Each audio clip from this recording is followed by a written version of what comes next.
Sa pangunahing sipi ngayon, sa Deuteronomio, Kabanata 32, Talata 7, nais kong pag-usapan ang talangakanan ng mataas na saserdote. Kaya ngayon ay pagpapakilala pa lang, kaya ang daming dapat talakayin. At ito ay batay sa ika-anim na aklat ng kasaysayan ng pagtubos. Siyempre, hindi pa ito nalalatala sa Ingles, ngunit nasali na ito at handa ng ilatala sa lalong madaling panahon. Kaya masasabi kong may kumpiyansa marahil sa katapusan ng taong dito o sa unang bahagi ng susunod na taon. Kaya handa na itong umalis at ang mga bagay-bagay, alam mo na, ay umuusad na. At kaya, makakatulong ito sa iyo na maunawaan ang tungkol sa ika-anim na aklat. Ito ay isang uri lamang ng pangkalhatang ideya. At una sa lahat, gusto naming pag-usapan ang tungkol sa mga talaan kanan. Kaya, una sa lahat, ano ang tungkulin nito? Ano ang kahalagahan ng pag-aaral ng genealogy at ang tungkulin nito? Kaya bakit pag-aaralan ang mga talaang kanan sa pangkalahatan? Bakit mag-aaral? Una sa lahat, lagi naming sinasabi, alam mo na, ang kasaysayan ng pagtubos. Kaya, para ibuod ang kasaysayan ng pagtubos, mayroon itong tatlong pangunahing elemento ng paglikha. At ang nilikhang mundo ay bumagsak dahil sa pagsuway ni na Adan at ng babae. Ngunit ipinangako ng Diyos ang bini ng babae at kaya nagkaroon ng gawain ng pagpapanumbalik. Pagpapanumbalit at sa huli, sa pamamagitan ng ikalawang pagparito, magkakaroon ng kaganapan at ang katuparan ay ang pagkumpleto. Kaganapan sa pamamagitan ng ikalawang pagparito, Panginoon. At lahat ng ito ay kasaysayan ng pagtubos. At lahat ng ito ay nakasentro kay Jesus, ang pagkamatay at muling pagkabuhay ni Jesus. Ang pagkamatay ni Jesus sa krus at ang kanyang muling pagkabuhay. Kaya ang buong gawaing ito ng kaligtasan ay tinatawag na kasaysayan ng pagtubos. At ito, sa madaling salita, ang Biblia. At kung titingnan mo ang mga taga-Epeso 1, talata 7, sinasabi nito, sa Kanya, mayroong kang kapatawaran ng iyong mga kasalanan sa pamamagitan ng Kanyang pagtubos. Ang gawain ng pagtubos, kaya ang pagtubos ay nagsasabi na mayroong halagang nabayaran. Kaya ang kaligtasan ay hindi mura o hindi ito libre. Ngunit binayaran ni Jesus ang pantubos at binayaran niya ang halaga para sa ating katubusan, ang ating kaligtasan. At sa gayon, siya ay nagiging katuparan ng Genesis Kabanata 3, versikulo 15, kung saan ipinangako ng Diyos bilang isang tipan na ipapadala ko ang binhi ng babae upang durugin ang ulo ng ahas. Kaya naman ang lahat ng gawaing ito ng pagtubos ay nakasentro sa kamatayan at muling pagkabuhay ni Jesus. At hindi lamang iyan, kundi inaabangan din natin ang ikalawang pagparito. Kaya sa ikalawang pagparito, gaya ng nasa unang Korinto, Kabanata 15, versikulo 50 hanggang 52, mga estado, mayroong dalawang pangunahing kaganapan. At ang mga namatay kay Kristo ay mabubuhay muli. Kaya ang pagkabuhay na mag-uuli at pagkatapos ay ang mga nabubuhay pa kapag nakatagpo natin ang Panginoon sa huling panahon, tulad ng kung paano tayo nabubuhay sa panahong iyon. Pagkatapos ay nariyan ang pagbabagong anyok. At nangangahulugan ito na hindi natin makikita ang kamatayan kundi tayo ay babaguhin upang maging mga espiritual na katawan ninyo. At tayo pupunta sa langit, sasalubungin ng Panginoon sa himpapawid at magkakasamang magkikita. Kaya ito ang kasaysayan ng pagtubos, ngulit ito talaga. Hindi lamang ito kasaysayan ng pagtubos, kundi ito ang kanyang kwento ng aking pagtubos. O masasabi nating ang ating pagtubos. At kaya narito, tayo ay nakatayo malapit na sa mga huling panahon. Ikaw ang pagdating ng ikalawang Panginoon. Kaya eto, ang atin, nandito ka. Sa Google Maps, nandito ka. Kaya napakalapit na natin sa katuparan ng gawain ng kaligtasan. At kaya narito, ito ang buod ng kasaysayan ng pagtubos. Kaya anong kinalaman nito sa mga talaang kanan kung gayon? Dahil karamihan sa mga tao, nilalaktawan nila ang mga genealogy. Kaya nakakabogot. Pero una sila, ang talaang kanan ay ang pinaikling buod ng malawak na kasaysayang ito ng pagtubos. Kaya ang talaang kanan ay pinaikling buod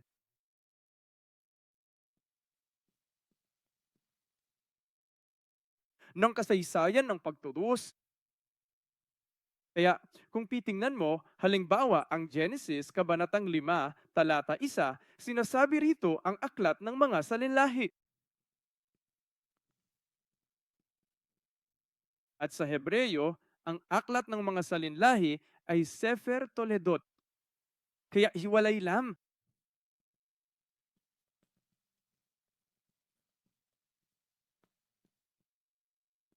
Toledo, kaya itong libro ng mga henerasyon. Kaya ito ang aklat ng talaang kanan ni Adan. Gayon din, kung titingnan mo ang Mateo 1, talata 1, mayroon din tayong aklat ng talaang kanan ni Jesus. Aklat ng talaang kanan at dito, ito rin ay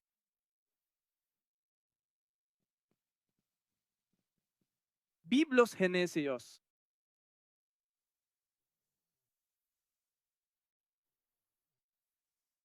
At ito ay si Biblos. Ito ang aklat ng talaang kanan. Kaya kahit na maaaring iisang kabanata lamang ito, ngunit sa ilang talatang iyon, naglalaman ito ng malawak na kasaysayan ng pagtubos na pinaikli. Kaya hindi lang basta mga pangalan, kundi sa loob ng mga pangalan, merong isang magandang kasaysayan sa likod nito. Kaya halimbawa, kung ikaw ay taga-Amerika, maaari mong kabisaduhin ang lahat ng mga pangulo ng Estados Unidos. O mula sa Canada, alam mo na, ang premier. At kung ililista mo lang ang mga pangalan ng mga pangulo, sa pamamagitan lang ng pakikinig sa pangalan, alam mo na kung ano ang nangyari noong panahong iyon. Halimbawa, alam mo, si Jimmy Carter o si Ronald Reagan noong dekada 80.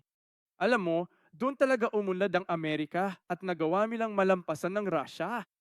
Sa digmaang malamig, kaya sa iisang pangalan lang na yan, lahat ng kasaysayang ito ay nasa loob nun. Kaya, ang talang kanan ay isang pinaikling buod, pinapaliit at pinapaikli nito ito na parang zip file dahil hindi kayang isulat ng Diyos ang lahat. Kaya, pangalawa, bakit natin kailangang pag-aralan ang talaang kanan ng mataas na saserdote? Dahil utos ito ng Diyos. Utos ito ng Diyos. Kaya sinasabi natin, gusto nating sundin ng Diyos, gusto nating sundin ng Diyos. Ngunit iniutos sa atin ng Diyos na pag-aralan ang mga talaang kanan. At hanggang ngayon, sila ay pinabayaan at sila ay naging minamaliit o sila ay nilaktawin. Ngunit sa Deuteronomio 32, talata 7, sinasabi nito, isa alang-alang mo ang mga taon ng lahat ng lahi, kaya't alalahanin ang mga araw noong unang panahon. At pagkatapos ay sinasabi nito, isa alang-alang ang mga taon ng lahat ng henerasyon.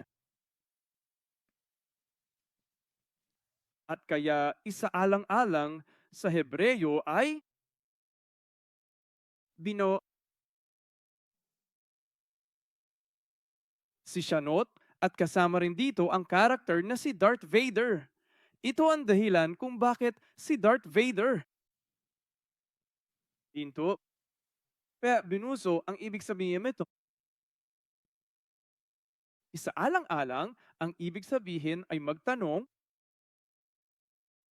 ang ibig sabihin nito ay mag-imbestiga, mag-imbestiga.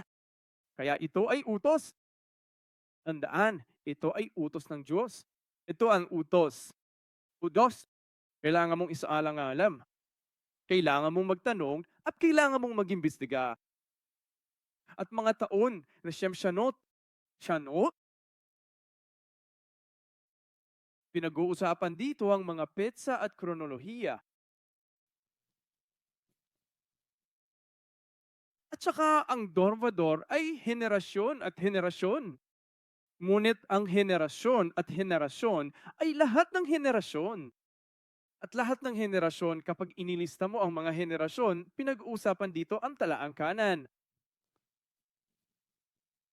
Kaya mga talangkanan, kaya't iniutos sa atin ng Diyos na pag-aralan ang lahat ng taon, petsa at kronolohiya ng mga talaangkanan. Dahil sa loob nito ay nakatago ang pangangasiwa ng Diyos sa kasaysayan ng pagtubos. Sa loob ng mga petsa, sa loob ng kronolohiya, nakikita natin kung paano nakipag-ugnayan ang Diyos sa sangkatauhan, kung paano niya isinagawa ang kanyang probidensya sa kasaysayan ng sangkatauhan. At kapag ginawa natin ang mga kalkulasyong ito, natutuklasan natin ang probidensya ng Diyos at ang kanyang soberanong gawain sa kasaysayan. Kaya dito natin nakikita na ang talangkanan ay isang bagay na kailangan nating utusan, na inutusan tayong mag-aral at magsaliksik. At lalo na kung pinag-aaralan natin ang talaangkanan ng mataas na saserdote. Ang talaangkanan ng mataas na saserdote ay matatagpuan sa Una Kronika 6:3-15. At ang mahalaga rito ay ang talangkanan ng mananalaysay. Ay na kung titingnan mo ang kasaysayan mula kay Adan sa pagbabalik, ang buong kasaysayan ng mga 3,600 taon ang naitala sa talaangkanan ng mananalaysay. Ang mahalaga ay kung saan lumilitaw ang talangkanang ito. At ito ay lumilitaw pagkatapos mismo ng kanilang 70 taon ng pagkabihag sa Babylonia. Kaya kailangan mong maunawaan ang konteksto ng kasaysayan. Gumugol sila ng 70 taon sa pagkabihag sa Babylonia. Bumalik na sila. Naniniwala ang karamihan sa mga eskolar na si Ezra ang bumuo ng lumang tipan at siya ang nagtipon ng talaangkanang ito. At ang dahilan kung bakit niya tinipon ang talangkanang ito ay upang hindi makalimutan ng mga tao ang kanilang mga espiritual na ugat. At ang misyong ibinigay sa kanila ng Diyos at ang tipan sa Genesis 3, talata 15 na ibinigay sa kanila ng Diyos. Siyempre, iba't ibang tipan ang itinatag. Ngunit lahat sila ay nagsasalita tungkol sa iisang bagay, si Heso Kristo, ang kanyang gawain ng pagbabayad sala at ang ikalawang pagparito. At kaya lumitaw ang talanangan ng ito pagkatapos ng 70 taon. At ang sinasabi nito sa atin ay, sa kabila ng kasalanan at pagsuway ng Israel, hindi sila itinapon ng Diyos. Ngunit kahit na pagkatapos ng 70 taon, tinupad pa rin ng Diyos ang kanyang pangako at ipinanumbalik at ibinalik pa rin sila ng Diyos patungo sa lupang pangako. At ang talaangkanang ito ay patunay na sa kabila ng panahong ito ng kadiliman, ang kasaysayan ng pagtubos ay patuloy na umuunlad at natutupad ng walang tigil. Kaya naman, napakahalaga ng talaangkanan ng mananalaysay na ito. At lalo na, ang talangkanan ng mananalaysay na ito ay batay sa tribo ni Levi, na siyang tribo ng mataas na saserdote, at ang lipi ni Huda. Kaya sa pamamagitan ng talaangkanang ito ng mataas na saserdote, nauunawaan natin ang espiritual na mundo. Ang espiritual na mundo. Ang mga mataas na saserdote, yan namang namamahala sa mga espiritual na bagay, ang pagsamba. At sa pamamagitan ng talaangkanang ito ng mga kronika, mauunawaan natin ang daloy ng panganay ng Diyos at ang daloy ng spiritual na mundo kung saan ang kalooban ng Diyos. At ang kanyang trabaho ay nakapatun. Kaya nga pinag-aaralan natin ang talangkanan ng mga kronika o ang talangkanan ng mataas na saserdote. Kaya napakahalaga para sa atin na mag-aral. Naniniwala ako na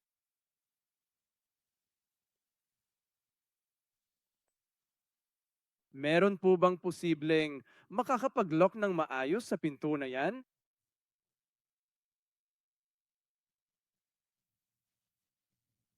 Sige, salamat.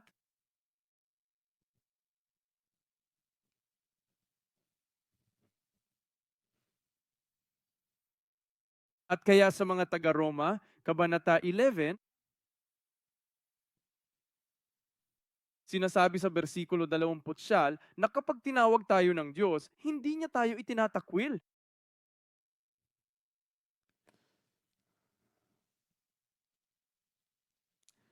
Kaya sa mga taga-Roma, Kabanata 11, versikulo 29, sinasabi nito, ang mga kaloob at pagtawag ng Diyos ay hindi mababawi. Kaya naman, kapag tinawag tayo ng Diyos at itinatag niya ang tipan, hindi niya tayo itinatakwil. Dahil tayo ay nagkakasala, o tayo ay sumusuway, o dahil tayo ay nagkakamali.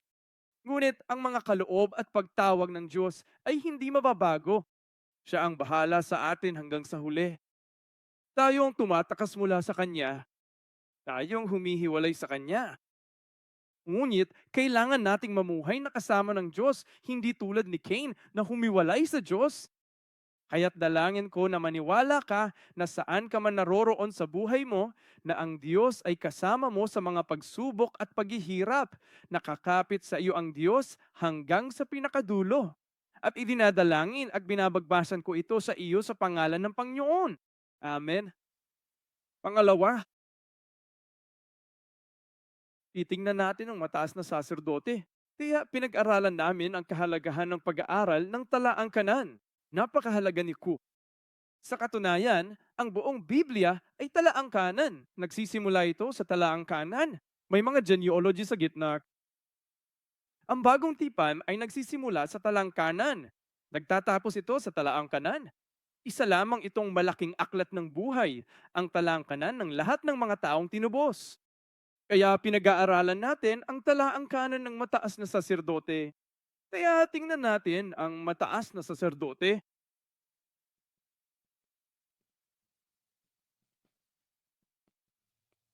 May mga dalawang ekspresyon para sa mataas na saserdote sa Hebreo. Kaya naman, narito sinadakilang saserdote na si Kohen Gadol at ang pinunong saserdote na si Kohen Rosh. Kaya naman, pagdating dito sa Kohen Gadol na ating tinutukoy, ang pinakamataas na saserdote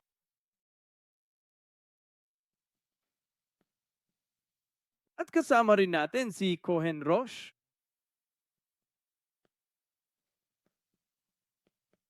Kaya ang Kohen Gadol na ito ay nangangahulugang dakilang pari. Ibig sabihin nito, agalang-galang na pari. At itong Kohen Rosh, kaya ang ibig sabihin ng Kohen ay malinaw na pari. Rosh, ang ibig sabihin nito ay ulo. Parang ang unang pari o ang punong pari. Kasama na rin pati ang itinalagang kinatawang pare, kumakatawan sa pali.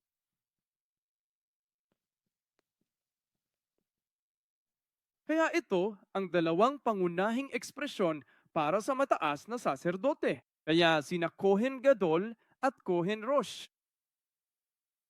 Kapag tiningnan natin ang mga mataas na saserdoteng ito at ang kanilang mga tungkulin, mayroong silang iba't ibang tungkulin.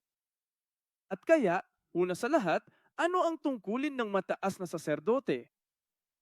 Ito ay ang manguna sa pagsamba at magasakripisyo.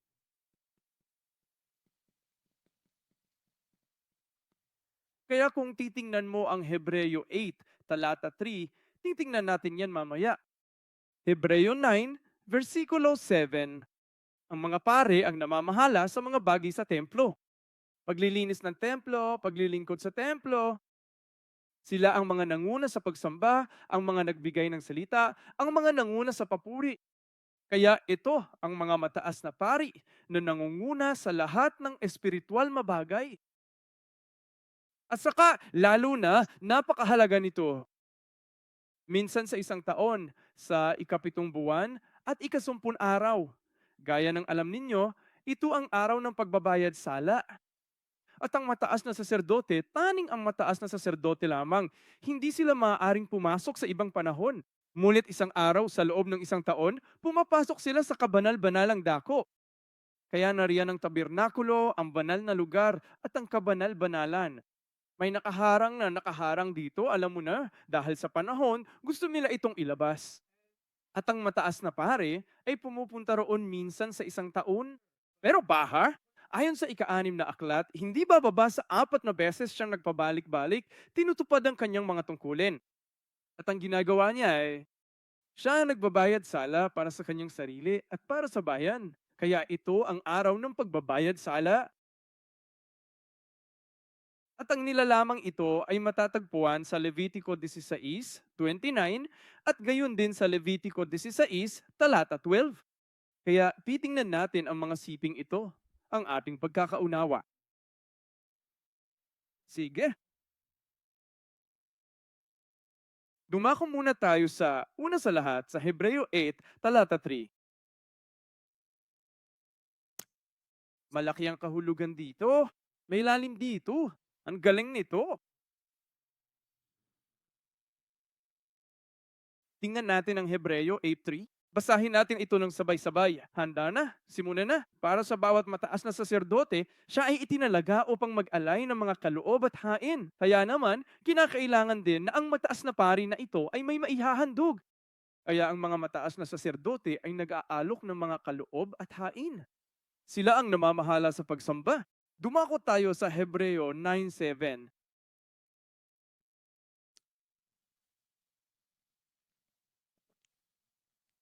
Sige, basahin natin ito ng sabay-sabay. Handa na? Simulan. Ngunit sa pangalawa, taning ang mataas na pari lamang ang pumapasok minsan sa isang taon na may dalang dugo na inihahandog niya para sa kanyang sarili at para sa mga kasalanan ng mga tao na nagawa ng walang kaalaman. Kaya ang pangalawa ay tungkol sa pinakabanal sa mga banal. At ito ay minsan sa isang taon, ang petsa ay ang ikapitong buwan at ikasampung araw. Pumunta tayo sa Levitico 16, versikulo 29. Ito ang nagbibigay ng petsa. At ipinapakita sa versikulo 12 kung paano siya unang pumasok na may dalang insensaryo at usok. Basahin natin ang Levitico, Kabanata 16, talata 29. Babasahin ko ito para sa iyo, at ito ay magiging isang walang hanggang batas para sa inyo. Sa ikapitong buwan, sa ikasampung araw ng buwan, ay magpapakumbaba kayo ng inyong mga kaluluwa at huwag ninyong gagawin anumang gawain, maging ito man ay katutubo o dayuhan na nakikipamayan sa inyo.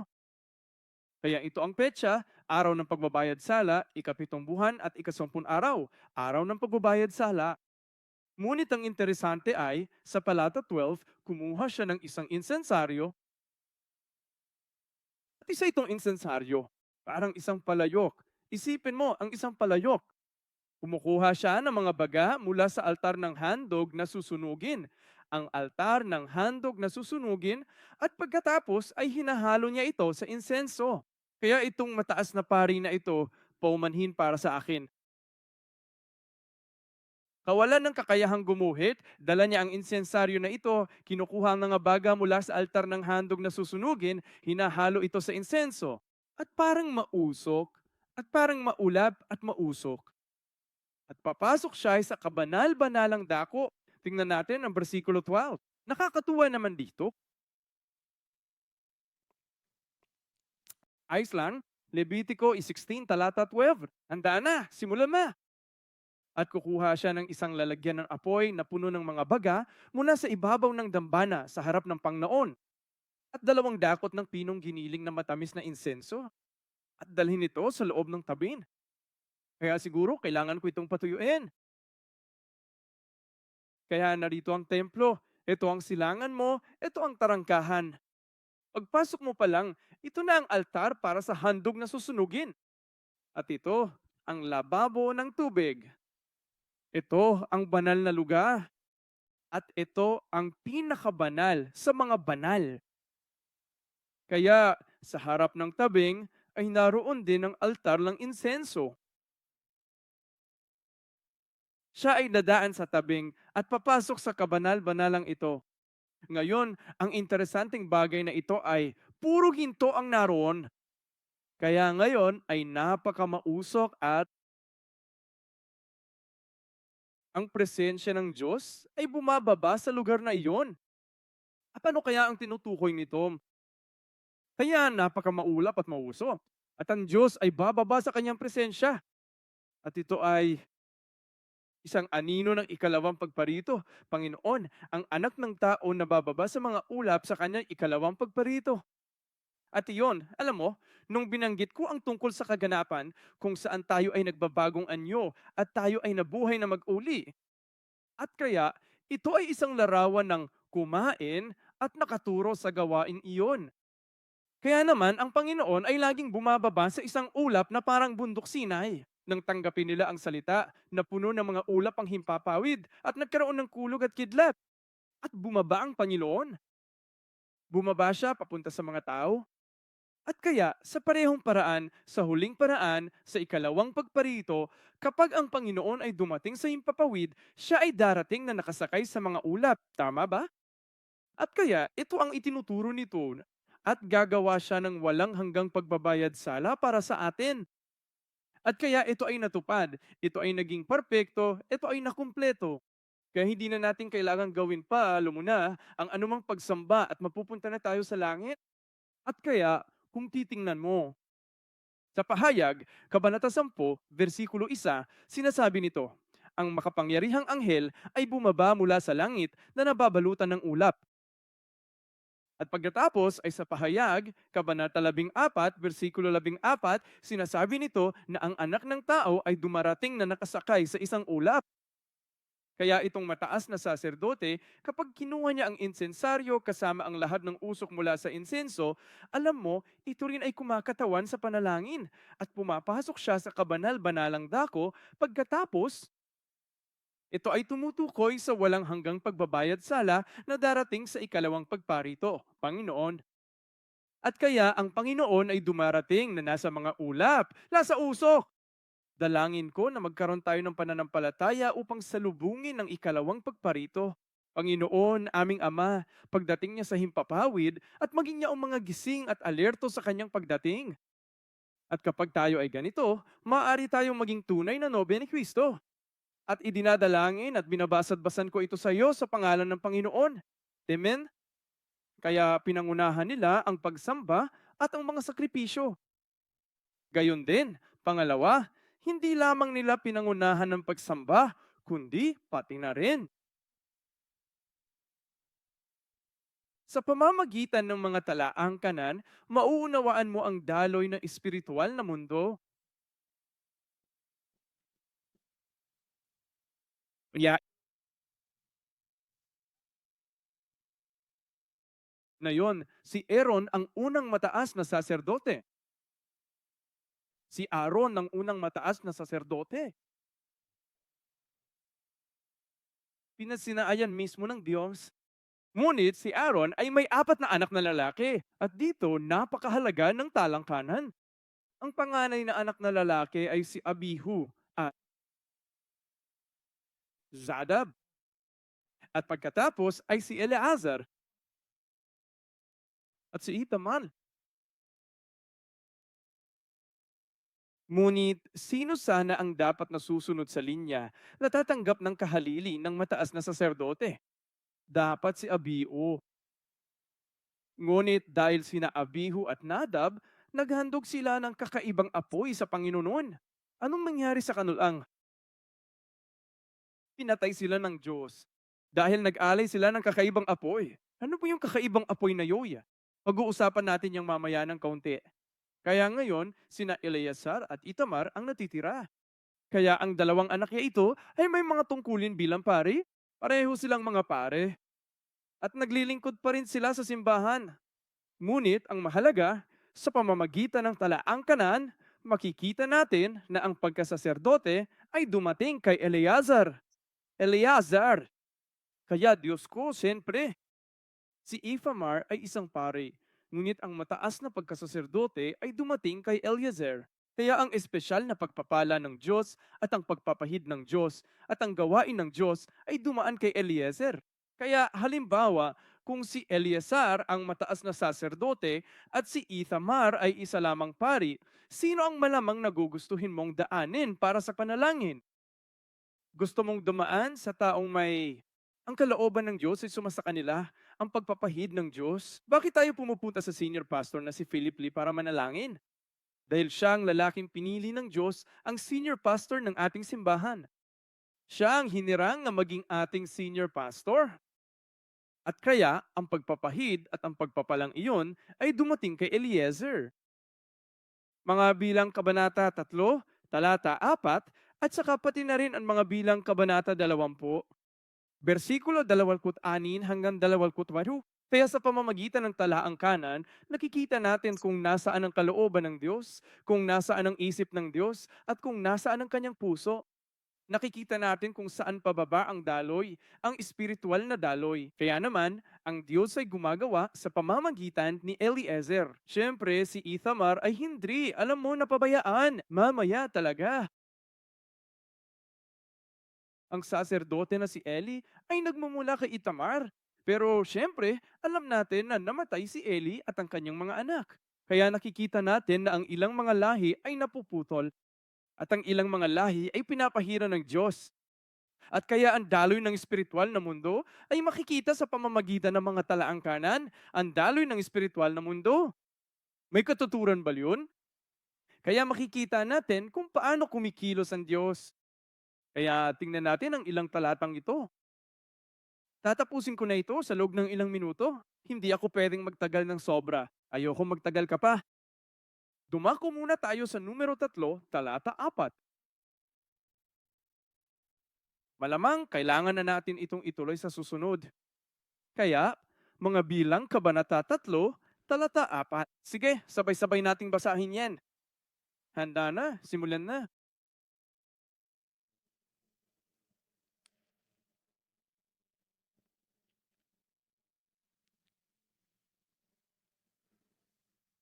Kaya't sina Eleazar at Itamar ay naglingkod bilang mga pari nung nabubuhay pa si Aaron na kanilang ama.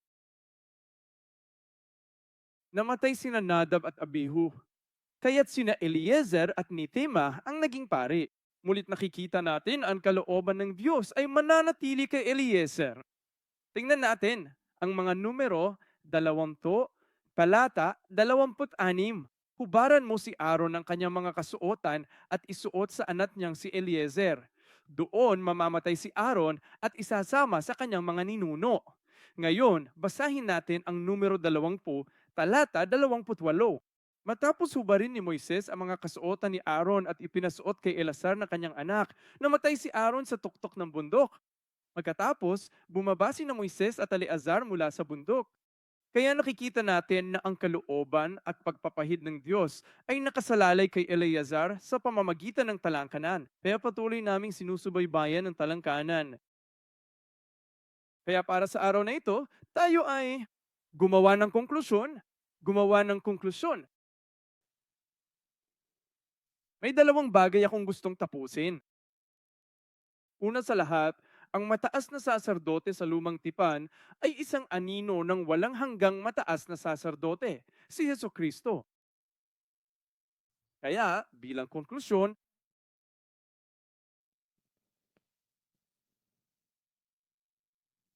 ang mataas na saserdote, si HP, ay anino ng walang hanggang mataas na saserdote, si Heso Kristo.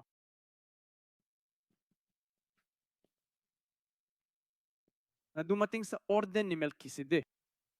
Kaya, si Heso Kristo.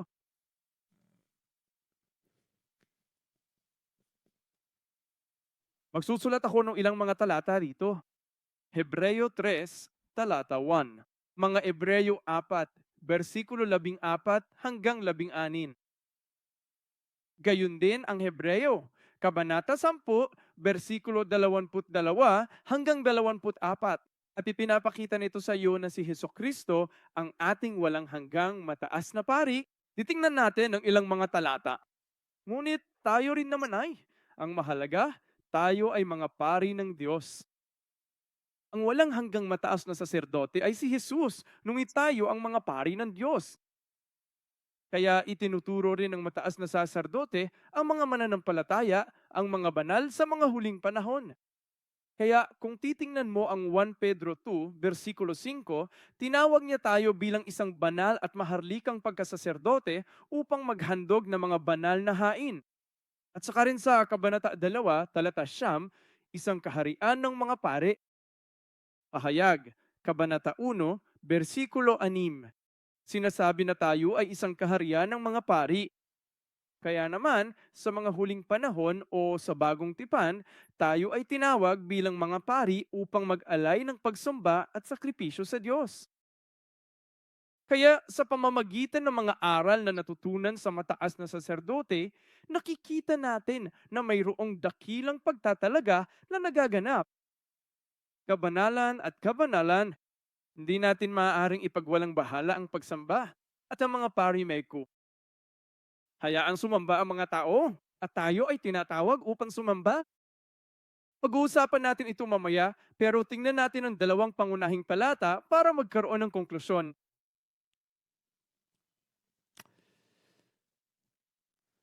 Sige, ganon. Mga Hebreo, Kabanata 3, talata 1. Hanapin natin yan. Handa na, simulan na. Kaya nga, mga banal na kapatid, mga kabahagi ng makalangit na pagtawag, inyong isipin si Jesus, ang apostol at mataas na saserdote ng ating pagpapahayag. Sinasabi sa Hebreo 4:14 na mayroon tayong isang mataas na saserdote na pumasok sa kalangitan at ito ay si Hesukristo. Gayon din, kung babasahin mo ang Hebreo 4:16, sinasabi nito na kailangan nating pumasok sa silid ng trono ng biyaya upang makahanap ng tulong sa oras ng ating pangangailangan. At kaya ang ating mataas na saserdote ay dumaan na. Lahat ng kahinaan na ating pinagdaanan niya ang lahat ng ating karamdaman at lahat ng kahinaan ng sangkatauhan. Ngunit wala siyang kasalanan. At sa gayon ay maaari siyang mamagitan sa pagitan ng Diyos at ng sangkatauhan. Kaya nga, si Heso Kristo ang ating walang hanggang mataas na saserdote na siyang nagbukas ng daan patungo sa ating buhay na Diyos. At sa ating pang-araw-araw na buhay, kailangan nating mamuhay ng laging lumalapit sa Diyos. Laging lumalapit sa Diyos sa pamamagitan ng panalangin at sa pamamagitan ng salita ng Diyos. Kailangan nating ialay ang ating buhay bilang isang buhay na handog. Ang ating pagsamba ay dapat na perpekto, buo at kalugod-lugod sa Diyos. Sa katotohanan, sinasabi sa Roma 12:1-2, kaya nga, alang-alang sa awa ng Diyos, ipinamamanhik ko sa inyo na ialay ninyo ang inyong mga katawan bilang isang haing buhay, na banal at kalugod-lugod sa Diyos. At gayon din sa Roma 15, versikulo 16, sinasabi rito, tayo'y mga saserdote na tinawag upang maghandog sa mga hentil bilang hain at handog sa Diyos. Kaya't dalangin ko na sana habang papasok tayo sa bagong pamunuan at sa bagong taon ng pananalapi, maunawaan natin ang ating tungkulin bilang mga pari upang, una sa lahat, sumamba at na tayo ay maging isang taharian ng mga pari.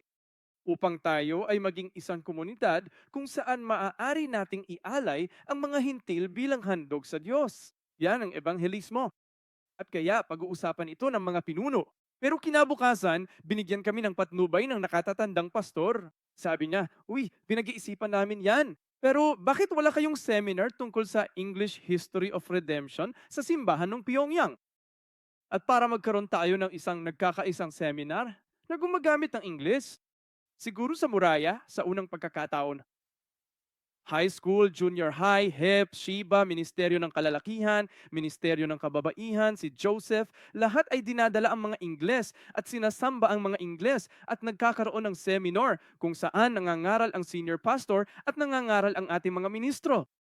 Kaya ito ay mga bagong pananaw at bagong direksyon, mga bagong bagay na kailangan nating pag-isipan. Sa susunod na taon, nariyan ang Hora United Conference, yung pangungunahan ni HEP Shiba. Magkakaroon ng proklamasyon at napakaraming bagay na ibinigay sa atin ng Diyos ang dapat nating gawin. At gaya ng ipinangaral ng nakatatandang pastor noong nakaraang linggo, kapag natapos na natin ang gawaing ibinigay sa atin ng Diyos, saka natin maluluwalhati ang ating Ama. Kaya't dalangin ko na sana'y maunawaan natin ang ating gawain at ang ating tungkulin. Si Jesus ang ating walang hanggang mataas na saserdote na siyang naghanda ng daan para sa atin upang mapunta sa Diyos. At maaari tayong lumapit sa Kanya anumang oras at na nakikiramay siya sa atin. At iyon, araw-araw, kailangan nating ialay ang ating mga katawan bilang isang handog na buhay. Kaya't dalangin ko na sana'y tunay tayong, sa atong buhay, ay mag-alay ng pagsambang nakalulugod sa Diyos at sumama kay Enoch araw-araw. Sa huli, sa araw ng pagtubos, ay magbabagong anyo patungong langit nang hindi mamamatay. At dalangin ko, pagpalain mo po ang paghirang na ito sa pangalan ng Panginoon. Amen. Manalangin tayo. Ama sa langit, maraming salamat po sa pagkakataong ito. Maari tayong dumako sa panimula sa talang-akanan ng mataas na saserdote. At Ama, sa maikling panahong ito, naunawaan namin ang kahalagahan ng pag-aaral ng talaangkanan ng mataas na saserdote. At kung paano ito nakaturo sa iyo, at kung paano ito isang larawan ng ating mga buhay ng pananampalataya. Ama, hinihiling namin na kami bilang silo ay maging tunay na isang kaharian ng mga pari na naitayo at nakaugat sa iyong salita. Tulungan mo kami mag-alay ng ganap na sakripisyo sa iyo, ganap na pagsamba na sa espiritu at sa katotohanan. At Ama, dumaranas kami ng mga pagsubok at paghihirap, ngunit nauunawaan namin na binibigyan mo kami ng mga pagsubok na tanging kami lamang ang makakayanan at laging magbigay ng daan para makalabas. Gabayan mo kami sa landas ng buhay at akayin tungo sa pagbabago. Salamat sa iyo at ito ay aming dalangin sa ngalan ni Jesus. Amen. Purihin natin ang Diyos sa pamamagitan ng ating palakpakan.